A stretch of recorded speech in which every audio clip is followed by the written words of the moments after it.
All right, boys. It took a little while here, but I wanted to share this special moment with you.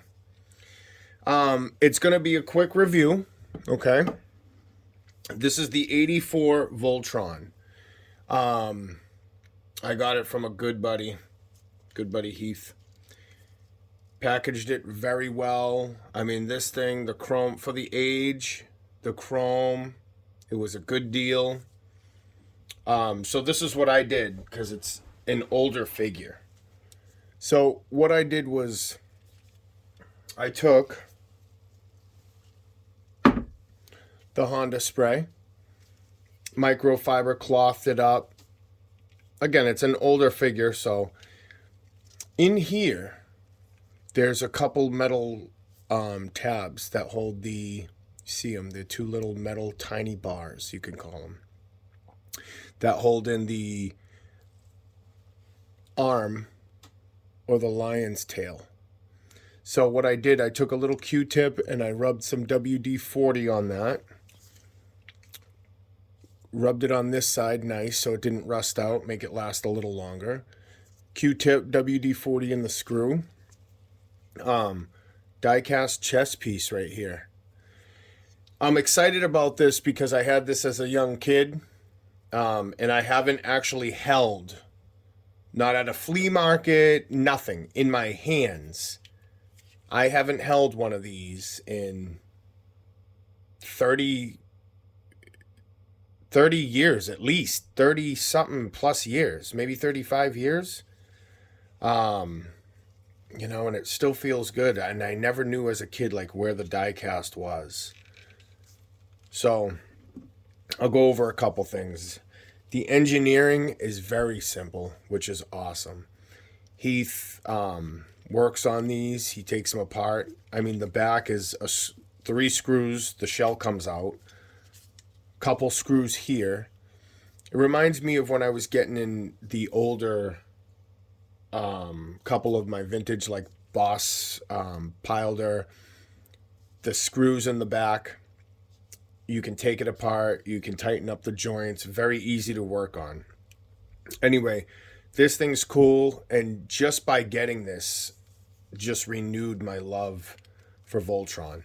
So I want to get another one, maybe one that's beat up, doesn't, maybe not too salvageable, do a weathered version. And what I'm going to do is I'm going to cut this, and I think I'm going to put it all on camera, the steps, but I'm going to cut off the coat hanger.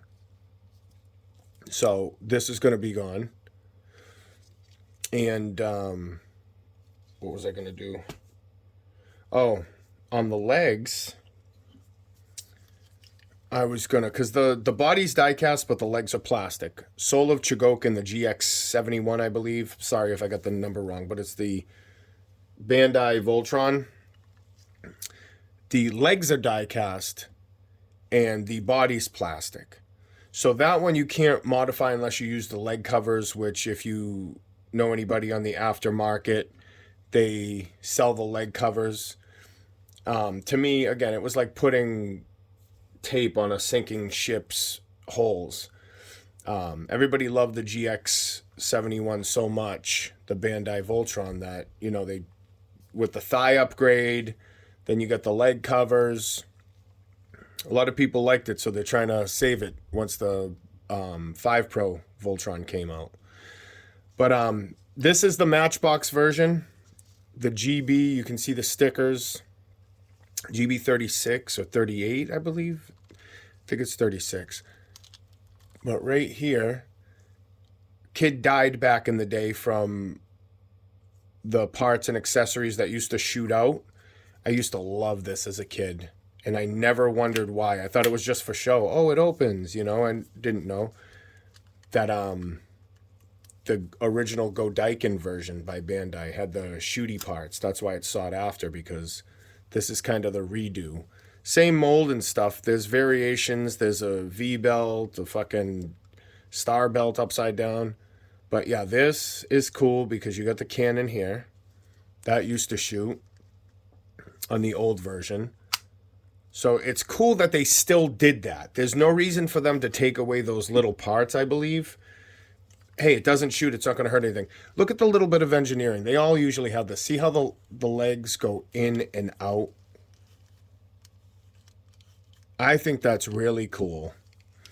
It's a little nuance, you know, but it makes it a little more streamlined, not as bulky. Here, the head. That just clicks right down. And then you got the cannon that used to shoot.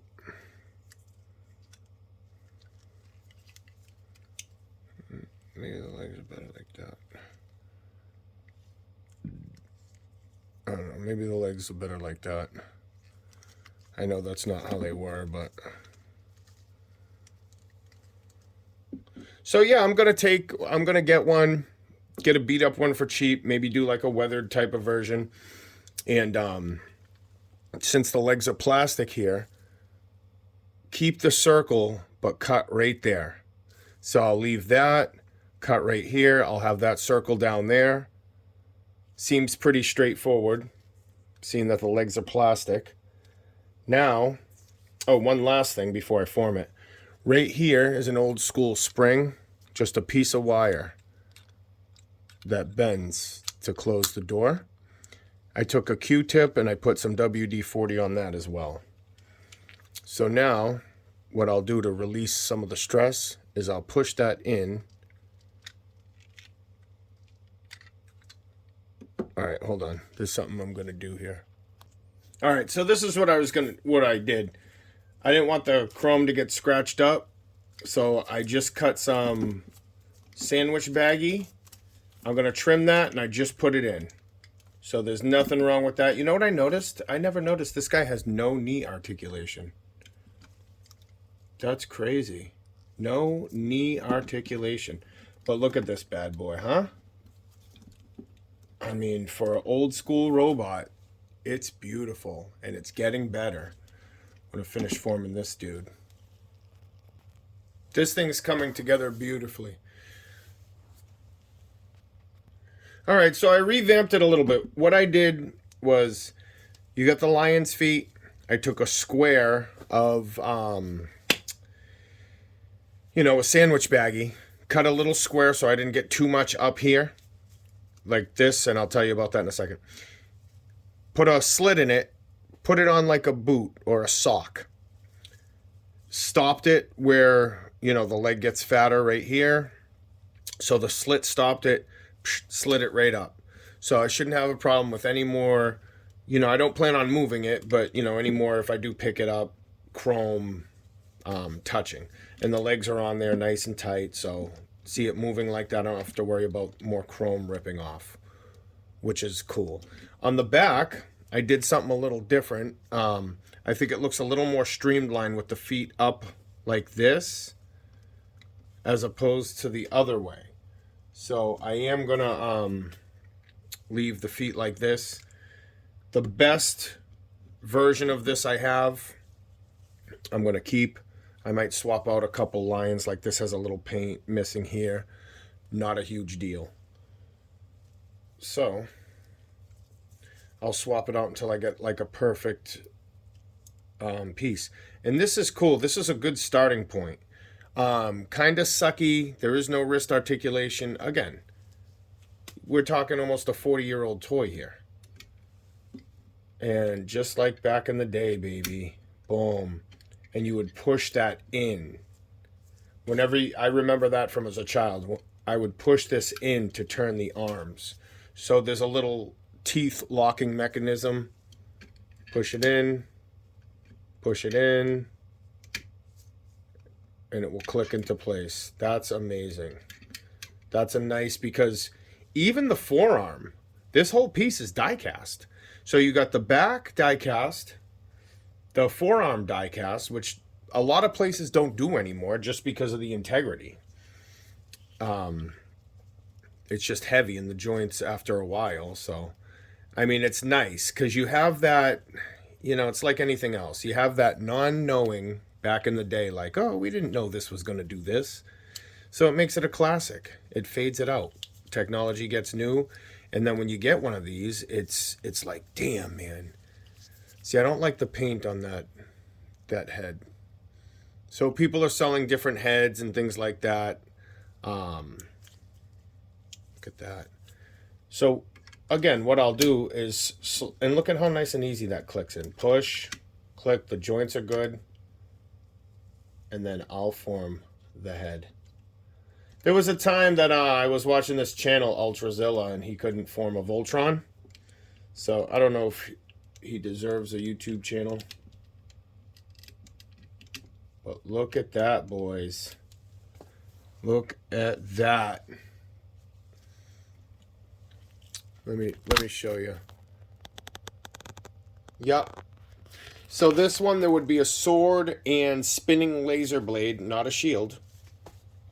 You could buy separately, because that's how fucking scared they were back in the day. Because, you know, is that kid's mother still alive?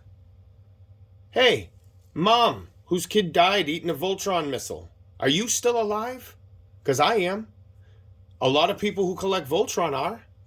And the funny thing is we still can't get shooting missiles because 40 years ago, one kid passed away.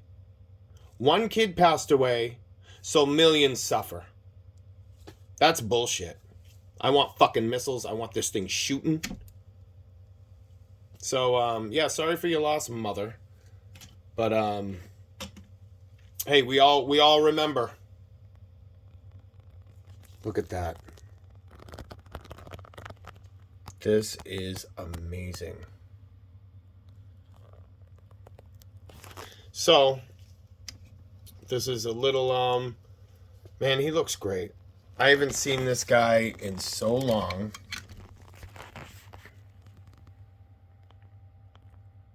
Yeah.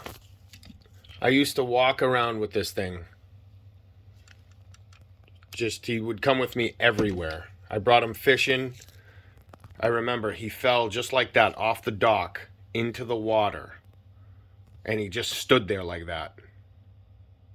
And my dad grabbed him out of the water for me. I was like, oh shit. I don't remember if I had a diamond belt or what I had. I think I just had this straight up Matchbox. So that's it. And I am definitely going to mod one. For what they are, they're not fairly too expensive. So if you want to grab one, you can grab like the individual Alliance for $20, $25 a piece shipped. They might have some problems with them. There's one that's missing a leg I might grab if I get it cheap enough and just start up again. Just build another Voltron. All right, boys. We'll start at the top here and just kind of work our way down the laboratory. So we have the TP-01 original. I think they had shipping problems with the batteries because after this original, they stopped doing the lights in the red and green lion. I think something like that. So the other variants, they have a metallic version and, you know, a dark version. So I'm not sure about the battery situations, but this one, full capability. I don't know if it was shipped without the batteries or if they got rid of the, you know, housing for it or whatnot. But that's the original. Come down here. I think these guys look amazing together. This is Vehicle Dark, Solar Chigoken, and we have the Icarus, not the Mad Toys, the Icarus Voltron, which I think is amazing. I set up the swords back there. He looks great. I have those fucking cheap Legendary Defender Lions. If you're going to buy them, don't even form Voltron. It's probably one of the shittiest form Voltrons you can get. But the Lions look pretty cool, so I kind of displayed it up. That sword comes with the Mad Toys, I think, pre-order bonus. Those two, like, samurai kind of swords here. So I just let him use them. I think they look really good together. They pair really well. So I have them together, and as I come down here, now, this is also Icarus, the dark one on the right, dark version. So those are identical, different paint jobs, limited, rare, dark, you know how it goes. Here's the one I just reviewed. That's the 1981 or 84 Voltron Matchbox. So that's the one I reviewed. Decent condition for the age. Excellent toy. One of the ones pretty much started it all here with the diecast. Old school toy, and I had that one, so it's kind of why I wanted it. I'm going to get another one and modify the legs, switch it up a little bit. But he does look good. He looks beefy. So this is the thing. Let me just talk about this one last time. In terms of articulation, here we go. There's no head swivel. And again, I know it's a 40-year-old toy. No head swivel is up and down. The arms. This is what's weird. You can put them in a T-pose. Here's the weird part. You see this round right behind the leg, this round body part. See that round body part, and there's a little gap between that and the shoulder right here? See how that gap's closer because I have the arm out? You can put him in a T-pose, but you have to take the arms out and then turn it out to a T-pose, because that will rub, and if you do it, it'll just push the arm out of the socket. So, little thing to note, if you did want to pose him like arm out or a different type of pose, then just a side note there, you can do it. You're just going to need to take it out if you don't want it rubbing, or the socket's going to pop out anyway. So we're going down here. Now, the one on the right, this is Mad Toys. So I'll shoot up. Almost the same mold as the Icarus, but I'm going to tell you right now, I think the paint on the Icarus is more fragile, but it's a lot more flashy. The paint on the Mad Toys, which you're looking at now, I think is a lot more solid, but less flashy, more of a flat type of thing. And these things are good. They are pieces of kind of crap a little bit because, again, you don't want to play with them. The legs, you kind of have to move a certain way to get a certain pose. Like the Mad Toys is horrible trying to pose it. That's really the best I could do, trying to do something here.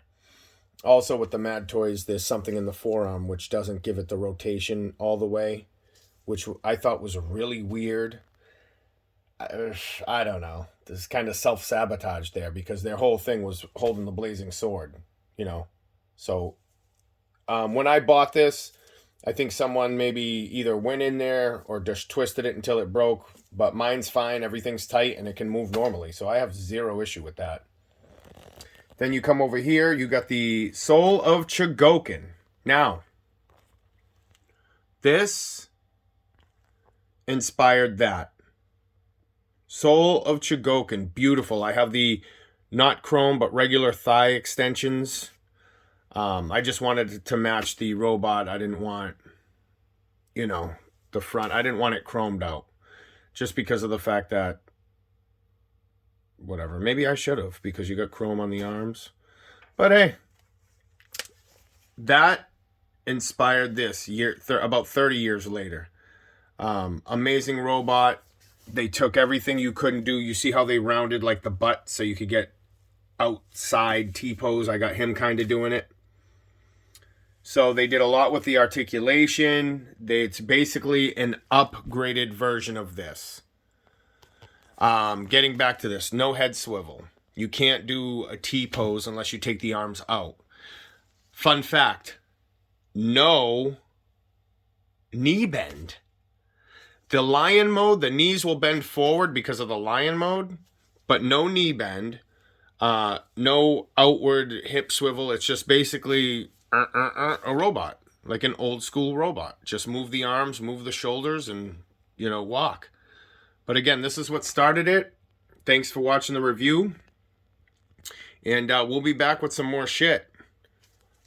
One last thing. Like, subscribe, thumb up, Fuck you, Danny K. Get him.